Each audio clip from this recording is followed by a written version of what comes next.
up, guys? 𝐴𝑁𝐺𝐸𝐿𝑂'�'𝑆 with you. Today's weather is absolutely stunning in New York, and I was just walking down the street today, enjoying the weather. I've been going through really kind of complicated times, but I believe this is something to do with my karma as well.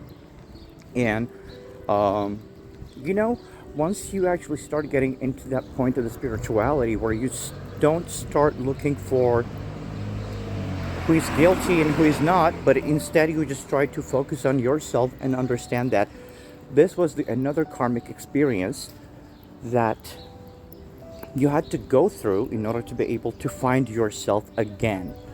Because what I've noticed, I don't know if it's the same in your experiences or not, but every time what I've noticed is um,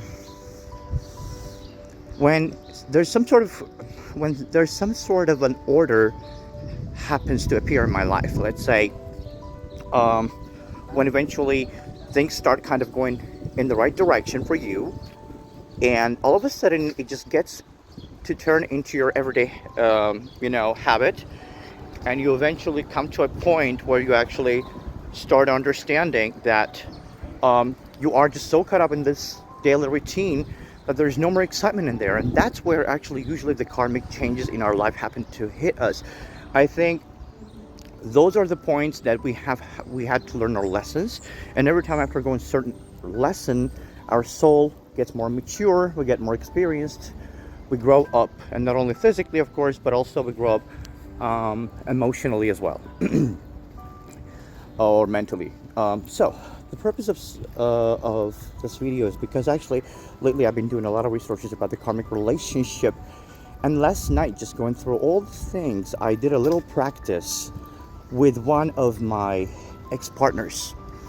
That's a small spiritual practice where you basically have to sit down, imagine the person in front of you, try to connect with their subconscious, and basically it's also called, alternatively, some people can use it as a predictive writing, when you take the pen and you try to connect the subconscious of your partner, imagining them in front of you, welcoming them into your world, welcoming them, like showing them the friendliness.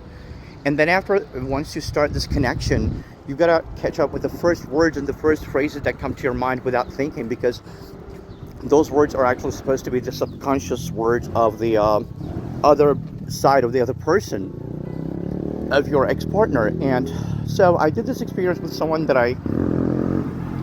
I believe I had to let go 5 years ago, up to 6 years ago, but still to this moment there were some triggers that were deep down left inside of me. So afterwards, what happened is that I tried to do this technique, I tried some meditations, and then this dialogue literally started taking place in my mind, and I even had to take the notes in order not to be able to forget it. The words were so fast, and it was really hard to catch up on them. But like, I saw myself literally in my head, like looking at this person saying, I wish you were like the one I created you in my mind.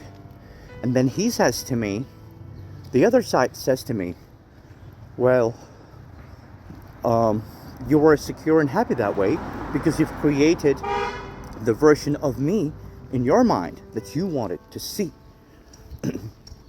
And then it was like, yes. I was like, yes, it's true, but probably that would be so cool if it was this way. And then his soul would react and said, maybe that was good for you, but it was not who I am and what was my path, basically. And he said, and then this answer popped up to me, which absolutely shocked me. It's like, I couldn't understand the frustration that was coming from your side to me, because how the hell would I know what's going on in your head and what you've created there? Because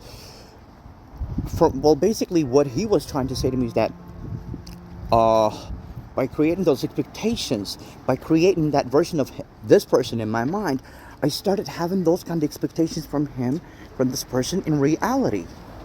And of course things don't work out this way, because what we're doing is basically we're trying to just elicit something from the person that person is not capable of giving, just because we have truly convinced ourselves in our mind that this version of this person that we see, that we want to have in our life, is exactly that person, and we need to do our best to change them to be that person. But no, my dears. No. And guess what? Here is exactly where you understand that actually you have encountered another karmic relationship. Why? Because this person is meant to come into your life to teach you, like this person was meant to come into my life to teach me that lesson. And I needed this lesson in order to be able to actually start putting myself first and enjoying myself, my own company, enjoying my being, my personality, and not look for anyone else to fill me up. Because once I'm gonna feel complete, and this is actually all the life philosophy, psychologists, spiritualists, everybody says the same thing. Once you love yourself, everything starts coming to you and the world starts loving you. It's because we are trying to find the piece of us that we think is missing in the outer world, and the outer world keeps on disappointing us. I mean, at least this is how we grow. That's a part of the process. You gotta get disappointed in order to be able to push yourself to be even the better version of yourself, right? And not always it's easy, not always it's, of course, it's easy said than done, but yes. And I've been just going through this karmic relationship experiences with my past, because at some point I noticed that I was stuck. And how I noticed that I was stuck, basically, it was because I started finding out and seeing the patterns that I keep on attracting the same types of people into my life. They can be completely different background, they can be completely different race, completely different, I don't know, like, background. But the funny thing about those people is that they all have exactly the same patterns. Of course, that's karmic.